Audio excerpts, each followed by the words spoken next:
Alerte aux tiques. De mai à octobre, elles prolifèrent dans les champs et les endroits boisés. Leurs piqûres peuvent être responsables d'une infection appelée maladie de Lyme, une infection identifiée dans les années 80 aux États-Unis, mais encore mal diagnostiquée en France. Les symptômes dépendent de chaque personne et évoluent dans le temps. Parfois, ils se transforment en maladie chronique. C'est un reportage de Claudine Gilbert et Yvon Baudin. Son lourd dossier médical raconte 15 années d'errance de diagnostic. Christine a vu sa santé se dégrader de façon dramatique après une piqûre de tique. J'ai beaucoup maigri, j'étais très fatiguée, j'ai eu beaucoup de cervicalgie et en fin d'année j'ai fait un AVC. Ce n'est que le début. Épuisement, vertige, infections urinaires, lésions oculaires, ablation de la thyroïde, problèmes cardiaques et paralysie, sans compter les pertes de mémoire. Les médecins ne comprennent pas. Finalement, c'est un laboratoire vétérinaire qui identifie la maladie de Lyme due à une bactérie transmise par les tiques. Des antibiotiques remettent Christine sur pied comme par miracle. Au bout déjà de 3 semaines d'antibiotiques, je sentais que mon cerveau était revenu de nouveau dans ma tête, que je reprenais les commandes de mon corps, on va dire, et de mon esprit. Pour mieux connaître les tiques et leurs microbes, cette équipe vétérinaire de Maison Alfort en capture en forêt une fois par mois. 20% sont contaminés par la bactérie de Lyme, la Borrelia, mais plus de la moitié des tiques sont porteuses d'autres maladies tout aussi redoutables. Il y a la Borrelia qui est quand même la bactérie qui est la plus représentée dans la forêt. Mais il y a d'autres agents pathogènes qui sont responsables de maladies à tiques en France. Il y a des rickettsia, il y a des parasites comme les babesia. Voilà, donc il y a beaucoup d'autres agents pathogènes. Au laboratoire, l'analyse des tiques permet de découvrir en permanence de nouveaux germes susceptibles de contaminer les promeneurs. On va la broyer, on va en extraire les ADN pour rechercher toutes les bactéries, les parasites, les virus qu'elles pourraient transmettre. Seule la recherche de leur ADN permet de repérer ces microbes à coup sûr.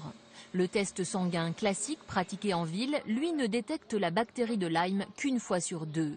Certains malades n'ont donc d'autre choix que de s'adresser au laboratoire vétérinaire qui pratique ces méthodes de biologie moléculaire. Aujourd'hui, on en est à l'étape de recherche, de mettre au point ces outils qui ensuite, on l'espère, seront utilisés pour mettre au point des tests de diagnostic qui seront utilisables par tous les laboratoires d'analyse. Précurseurs dans le diagnostic et le traitement de la maladie de Lyme chronique, ces médecins partagent leur expérience. Ils s'inspirent de cette spécialiste belge, le docteur Jadin, qui a soigné 15 000 malades, et des travaux du professeur Montagnier sur les infections chroniques. On voit moins de maladies infectieuses aiguës. Celles-là, on sait les traiter, on les prévenir par des vaccins, les traiter par des antibiotiques. Mais comme ces maladies disparaissent, on voit apparaître un deuxième plan de germes qui ont appris à persister et causer des maladies chroniques. C'est des germes qui souvent se cachent dans les cellules, n'est-ce pas? Donc on a du mal à les identifier. Et ce sont ces maladies qui font souvent mourir les gens ou les handicapent pendant des dizaines d'années.